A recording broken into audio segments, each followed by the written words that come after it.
Go ahead, picture the pre-dawn gym crowd at 5:45 a.m., bright and early.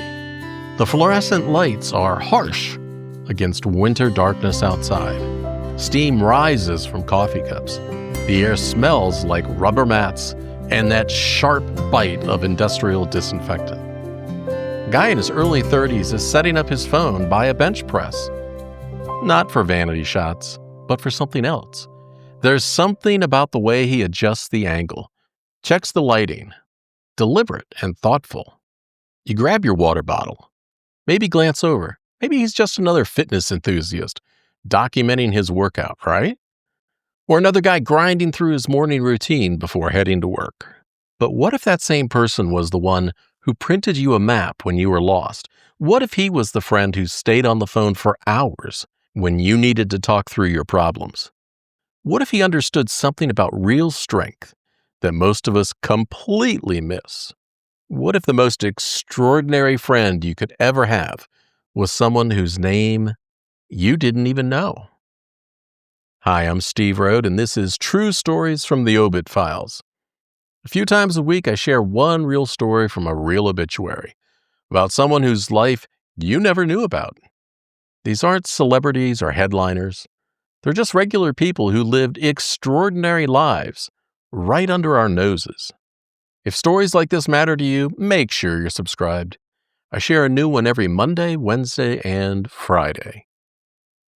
Isaiah J. Allen was just 34 years old when he passed away on July 7, 2025, in Pickerington, Ohio. Born in Chillicothe, raised in Reynoldsburg. Every small Ohio town has someone like Isaiah walking around the streets. But here's what I learned about someone who figured out what real strength actually looks like. So let me start with this detail. It made me smile because Isaiah had a pet lizard named Diddy. I mean, a wrestling champion with HVAC certification who posts motivational fitness content and has a lizard named Diddy? Now, that is someone I would love to meet. Isaiah was a standout wrestler and takedown champion at Reynoldsburg High. Picture those wrestling mats, the sound of bodies hitting hard surfaces, that intense focus required to pin someone twice your size. He carried that competitive fire all the way to Mercyhurst College in Pennsylvania. But here's where Isaiah's story gets interesting. He earned 2 degrees from Columbus State Community College, an Associate of Applied Science and an Associate of Arts, plus technical training in heating and cooling. But Isaiah wasn't someone who just stayed in the classroom. While pursuing his education, he worked everywhere. Starbucks, probably the kind of barista who remembered your order and asked about your job interview. He even served with the Ohio Investigative Unit as an underage informant. I mean, think about that for a second. College student by day, helping law enforcement by night? Later, he founded his own business, Sakatumi Transport. I love that name. You can almost hear Isaiah explaining it with a grin that people remembered. But what I keep coming back to is this. Isaiah understood that education happens everywhere. Classroom learning taught him technical skills. Serving coffee taught him patience. Government work taught him systems.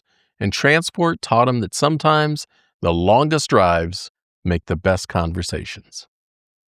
I can imagine his parents, Gary and Tanya, watching their son navigate all those different worlds. Wrestling mats to college classrooms, to coffee shops, to government buildings. Probably wondering what he'd do next, but never doubting he'd figure out how to help people along the way. And somehow Isaiah figured out that being physically strong was only half the equation. In his last 2 years, Isaiah returned to wrestling, reigniting that competitive fire that had been quietly burning all along. He was doing these brutal endurance challenges, like the 4x4x48 run, running 4 miles every 4 hours for 48 hours straight. The kind of thing that breaks most people. But here's what bench press records don't tell you about strength. Isaiah was using those early morning gym sessions to create motivational content that inspired countless people. I can imagine him setting up that phone at dawn, still breathing hard from his workout, knowing exactly what someone scrolling at 6 a.m. needed to hear. I mean, every gym has that person who's not showing off, but showing up. You probably walked past them this week. But here's what you couldn't see from the outside. What made Isaiah extraordinary wasn't his takedown records or his business success. It was the way he understood something most of us miss about what people actually need. Shane Guilfoyle worked with Isaiah on the shipping dock at the Charles D. Shipley Building, one of those massive government complexes where the hallways echo and you can wander for hours without finding what you're looking for. Shane had never worked in that kind of physically demanding environment before. Isaiah didn't just train him on the job.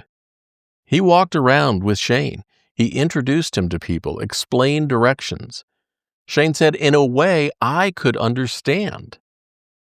When Shane kept getting lost in that maze of a building, Isaiah took time, printed him a map. I mean, a map.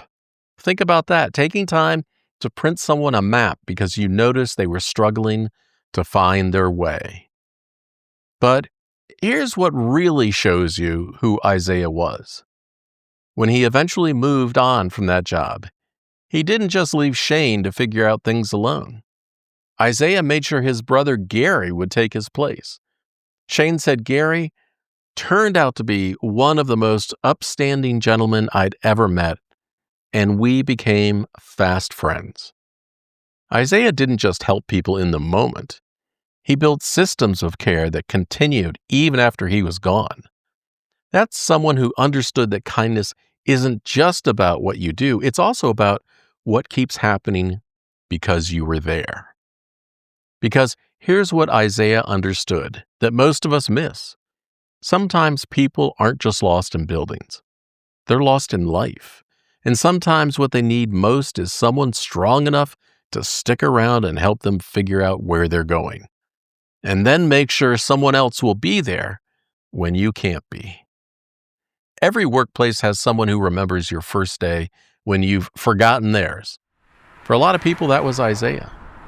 Layla describes those weekly phone calls with Isaiah while he was driving for Germain Toyota transporting cars across Ohio. She says he had this rare gift of making people feel understood. Picture Isaiah on those long stretches of highway, hands-free headset on, turning drive time into lifeline time. Layla could talk to him for hours, she said, just going back and forth about life, random things, or whatever I was struggling with. She says Isaiah gave advice straight from the heart, honest, real, and always with love. He called me out when I needed it. He lifted me up when I was down, and he always made me laugh, even on my worst days. And Shane? He says working with Isaiah felt like he'd known him for years. They laughed so much together, they got in trouble with security and had to stay out of view of the cameras. I mean, can you picture that? Two grown men trying to muffle their laughter behind shipping boxes. In a world of text messages and surface conversations, Isaiah understood that sometimes what people need most is being willing to stay on the phone. Here's what Isaiah figured out that most of us are still learning. Real strength isn't about how much you can lift or how fast you can run. No, it's about being strong enough to notice when someone's lost, literally or figuratively, and then being the person who takes time to help them find their way. Isaiah combined physical power with emotional availability in a way that changed people's days. He understood that sometimes the strongest thing you can do is print someone a map, or stay on the phone during long drives, or make someone laugh until security has to separate you. Layla says she still finds herself thinking Isaiah's just out of town and hasn't called yet. And that's what happens when someone makes you feel truly understood. When they're gone, you keep expecting that call. Every gym has someone like Isaiah. Every workplace has that person who helps newcomers find their way. Every highway has someone turning drive time into connection time. You probably walked past someone this week who carries that same rare combination of strength and understanding. Not everyone makes the front page, but everyone, and I mean everyone, has a story worth telling. People like you. Extraordinary lives. Stories worth hearing. And thank you for letting me tell this one.